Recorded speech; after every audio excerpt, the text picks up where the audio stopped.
শীতের প্রথম মটরশুটির কচুরি, মানে ওই জায়গাটায় সারা বছরই মেলা হয়। এই যে নলেন গুড়ের রসগোল্লা।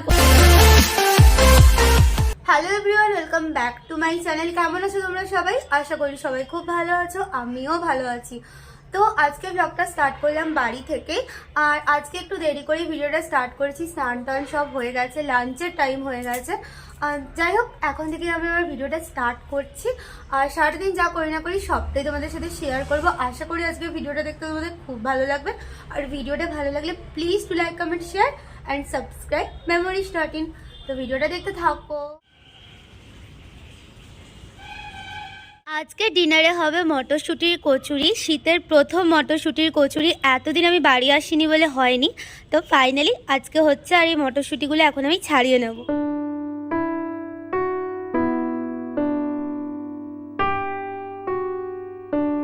আর এখানে রান্না হয়ে গেছে। এখানে হয়েছে আমার ফেভারিট মাছের ঝোল, দই মাছ, পেঁয়াজ কলি ভাজা, আলু ভাজাটা বাকি আছে, ওটা হবে। ওর জন্য স্পেশাল বাটা মাছ ভাজা। আর এখানে হয়েছে এঁচোড়ের তরকারি, ভাত আর চাটনি। নকমনে ঢেকে এখানে বসে আছে। তখন এতক্ষণ ছিল দোলনায় বসে, ওই দোলনাতে।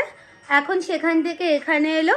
আর একজন তো আউট অফ ওয়ার্ল্ড, মানে আমার কিছু বলার নেই, বাবা ডাকছে। এই ঠান্ডার মধ্যে সবাই এখানে দাঁড়িয়ে দাঁড়িয়ে আইসক্রিম খাচ্ছে। এই যে একজন, আর ওই যে ওখানে লুকিয়ে আছে আরেকজন। ঘরের মধ্যে পুরো আমাদের হিমালয় পর্বত হয়ে গেছে, এত ঠান্ডা। তাই এখন আমরা সব বাইরে এসে রোদ পোহাচ্ছে, রোদের মধ্যে এই ঠান্ডার মধ্যে সব আইসক্রিম খাচ্ছে। এখানে আমাদের কড়াইশুটির কচুরির প্রিপারেশন স্টার্ট হয়ে গেছে। তো পুরোটাই হবে গাওয়া ঘি দিয়ে। এই যে কড়াইশুটিটা এখানে জেঠিমা বেটে নিয়েছে, আর এটার মেন শেফ হচ্ছে জেঠিমা।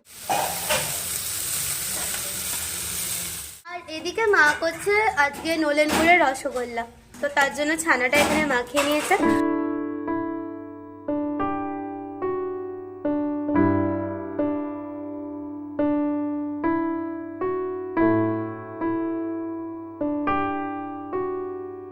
Good evening. একটু রেডি হয়ে গেছি আমি। এখন আমি, ভাই আর ও তিনজন মিলে একটু হাঁটতে বেরোবো, সামনাসামনি হেঁটে হেঁটে চলে আসবো। আর ইচ্ছা আছে বিদ্যাসাগর হলের দিকে যাওয়ার, ওখানে কি মেলা হচ্ছে, মানে ওই জায়গাটায় সারা বছরই মেলা হয় কিছু না কিছু। তো যাই হোক, আজকে এসেছি যখন, ওখানে মেলা হচ্ছে, তো সেটাই দেখতে যাব একটু। এরকম একটা ছোট্টখাট্ট প্ল্যানিং আছে। আর নিচে যেমনটা দেখালাম, এখন কড়াইশুটির কচুরির প্রিপারেশন চলছে, আর মা করছে গরম গরম নলেন গুড়ের রসগোল্লা। তো সবটাই হচ্ছে। আর আমরা আস্তে আস্তে মিষ্টিটা হয়ে যাবে, আর কচুরিটা মেবি ভাজা বাকি থাকবে, তো সেটা তো দেখাবোই, কারণ শীতের প্রথম কড়াইশুটির কচুরি। আর এতদিন ধরে ওয়েট করে আছি খাবো খাবো করে। আমি প্রচণ্ড ভালো লাগে যখনই বাড়িতে কড়াইশুটির কচুরি হয়, কিন্তু আমি খুব জোর একটা থেকে দুটো, তার বেশি তো খাই না। আর পরের দিন খুব জোর একটা খাই, এরকম আর কি। কিন্তু ভালো লাগে, বেশ হয় না শীতের সিজনে যে জিনিসটা, সেটা যদি বাড়িতে হয় খুব ভালো লাগে। তো যাই হোক, এখন বেরোই। দুজনেই রেডি হয়ে গেছে, আমিও রেডি হয়ে গেছি। একটু ঘুরে আসি, আর ভিডিওটা তো কন্টিনিউ করছি, দেখতে থাকো।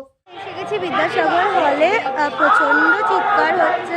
এই যে বিদ্যাসাগর হল, ছোটবেলায় এখানে কত প্রোগ্রাম করতে এসেছি। ঝাড়গ্রামে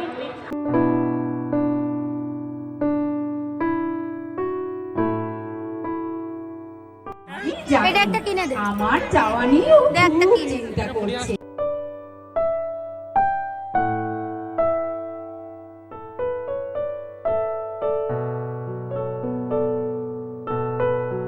এদিকে কচুরি বেলা স্টার্ট হয়ে গেছে। জেঠিমা এখানে কচুরিগুলো বেলছে, আর মা ওদিকে কচুরিগুলো ভাজছে।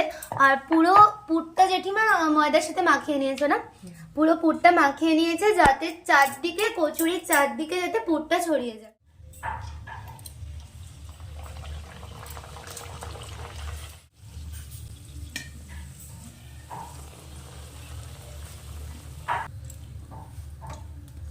এখানে এক হাঁড়ির হাফ হাঁড়ি ভাজা হয়ে গেছে। এই যে এতগুলো পুরো গরম গরম মটরশুটির কচুরি। আর এদিকে গুড়ের রসগোল্লাও রেডি হয়ে গেছে। মা এখানে এই যে নলেন গুড়ের রসগোল্লা করে নিয়েছে। ডিনারের জন্য হয়েছে এখানে আলুর দম, নলেন গুড়ের রসগোল্লা আর মটরশুটির কচুরি। তা আজকের ডিনার মোটামুটি জমজমাট। অনেকদিন ধরে ওয়েট করেছিলাম কবে বাড়ি যাব আর বাড়ি গিয়ে মটরশুঁটির কচুরি খাবো। তো ফাইনালি হয়েই গেল। আর বাড়ির কেউ বানায়নি, আমি এতদিন আসিনি বলে, মানে আমি আর ও এলে তারপর বানানো হবে, এটা ঠিকই হয়েছিল। তো আজকে হয়েই গেল। যটাই খাই না কেন, মানে আমি বেশি একদমই ভাজাভুজি খেতে পারি না খুব একটা, ওই খাই সবই কিন্তু অল্প অল্প, কিন্তু ওই আনন্দ শীতের প্রথম মটরশুঁটির কচুরি, এটাই। যাই হোক, আজকে ব্লগটা এখানে এন্ড করছি, আর বড় করব না। সারাদিন যা করলাম টুকটাক তোমাদের সাথে শেয়ার করার চেষ্টা করেছি। আবার দেখা হবে তোমাদের সাথে খুব তাড়াতাড়ি নতুন একটা ভিডিওতে। সবাই ভালো থেকো, সুস্থ থেকো, সাথে থেকো। টাটা।